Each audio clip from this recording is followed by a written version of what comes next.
센스 있는 사람은 이렇게 말합니다. 평생 써먹는 실전 대화 스킬. 여러분 혹시 이런 경험 있으신가요? 누군가는 대화를 하면 시간이 정말 빨리 지나갑니다. 그런데 또 어떤 사람은 대화를 시작하자마자 어색하고 할 말이 없어지고 괜히 불편해지는 경우도 있죠. 저는 예전에는 대화가 참 어려운 사람이었습니다. 무슨 말을 해야 할지 몰라서 괜히 침묵이 길어지고 괜히 어색한 질문을 하기도 했죠. 그런데 어느 순간 깨달은 것이 있습니다. 대화를 잘하는 사람들은 말을 많이 하는 사람이 아니라 질문을 잘하는 사람이라는 사실입니다. 오늘은 제가 직접 경험하고 배운 센스 있는 사람들의 대화 습관을 여러분께 이야기해 보겠습니다. 어색한 분위기를 억지로 깨려고 하지 않는다. 우리는 처음 만난 사람에게 이런 질문을 많이 합니다. 식사하고 오셨어요? 오는 길 막히지 않았어요? 사실 이 질문들은 진짜 궁금해서 묻는 경우는 거의 없습니다. 예의를 차리기 위해서 형식적으로 하는 말이죠. 그래서 저는 이제 이렇게 생각합니다. 어색하면 어색한 대로 괜찮다. 특히 업무적인 자리라면 억지로 분위기를 깨려고 애쓸 필요가 없습니다. 그저 이렇게 말하면 됩니다. 반갑습니다. 그 한마디면 충분합니다. 질문을 두려워하지 않는다. 대화를 잘하는 사람들의 공통점은 호기심이 많다는 것입니다. 그들은 질문을 두려워하지 않습니다. 예를 들어 이런 상황이 있습니다. 제가 조카에게 물었습니다. 학교 재밌어? 그러자 이렇게 대답합니다. 그냥 다녀요. 대화가 끝날 것 같은 순간이죠. 하지만 여기서 질문을 하나 더 합니다. 학교 몇 시에 가? 9시에 시작하는데 저는 7시에 가요. 여기서 궁금해집니다. 왜 그렇게 일찍 가? 그랬더니 이렇게 말합니다. 친구들이랑 배드민턴 쳐요. 이렇게 질문을 이어가다 보면 대화는 자연스럽게 길어집니다. 많은 사람들이 말을 짧게 하는 이유는 대화를 하기 싫어서가 아니라 어디까지 말해야 할지 몰라서입니다. 그래서 질문을 조금 더 구체적으로 도와주는 것이 좋습니다.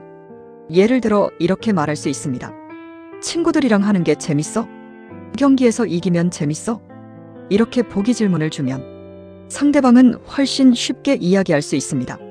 나 중심 질문을 하지 않는다. 대화를 망치는 질문 중 하나가 있습니다. 바로 나를 기준으로 하는 질문입니다.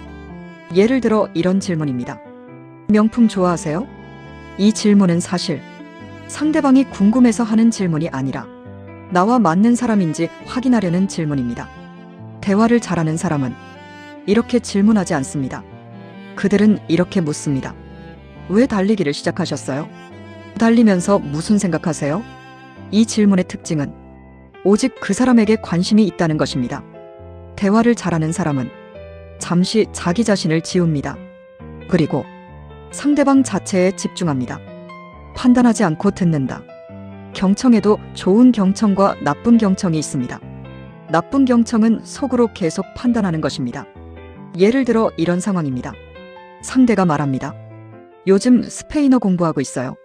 이때 우리는 속으로 생각합니다. 아, 이 사람 외국 좋아하나 보네.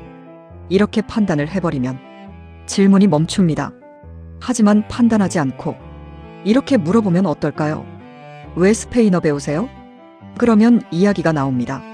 나중에 스페인 남부에서 살아보고 싶어요. 그러면 또 질문할 수 있습니다. 왜 하필 남부인가요? 이렇게 질문이 이어지면 대화는 자연스럽게 깊어집니다. 공격적인 말도 가볍게 받아친다. 살다 보면 이런 말을 들을 때도 있습니다. 강사님, 그런 말 좀 하지 마세요. 이 말을 들으면 상처받을 수도 있습니다. 하지만 저는 이렇게 물어봅니다. 어떤 부분이 불편하셨나요? 어떻게 바꾸면 좋을까요? 이 질문 하나로 상황이 완전히 달라집니다. 센스 있는 사람들은 대화를 마음으로 만들지 않습니다. 대화를 이해로 바꿉니다. 겸손은 나를 낮추는 것이 아니다. 우리는 칭찬을 받으면 이렇게 말합니다. 아니에요. 저 못했어요. 이건 사실 겸손이 아니라 자기 부정입니다. 센스 있는 겸손은 이렇게 말합니다. 감사합니다. 우리 팀 덕분입니다. 자신을 깎아내리는 것이 아니라 함께한 사람을 높여주는 것. 이것이 진짜 겸손입니다. 말을 잘하고 싶다면 단어를 모아라. 대화를 잘하는 사람들은 어휘가 풍부합니다. 그런데 이 어휘는 타고나는 것이 아닙니다. 저는 가장 좋은 방법이 소설책 읽기라고 생각합니다. 소설에는 다양한 사람들의 말투가 나옵니다.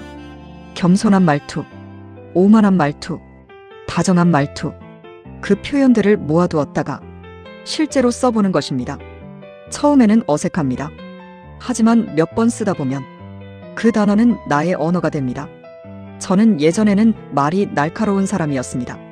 누군가를 이겨야 했고 논쟁에서 이겨야 했습니다. 그런데 어느 순간 깨달았습니다. 우리는 모두 200년 뒤에는 이 세상에 없습니다. 그렇게 생각하니까 사람들이 조금 다르게 보이기 시작했습니다. 지쳐있는 사람도, 짜증을 내는 사람도 사실은 힘든 하루를 보내고 있는 사람이었습니다. 그때부터 대화가 달라졌습니다. 그리고 관계도 달라졌습니다. 대화를 잘하는 사람은 말을 잘하는 사람이 아니라 사람을 궁금해하는 사람입니다. 오늘 하루 한 사람에게 이 질문을 해보시면 어떨까요? 요즘 가장 재미있는 일은 뭐예요? 그 질문 하나로 관계는 생각보다 많이 달라질지도 모릅니다.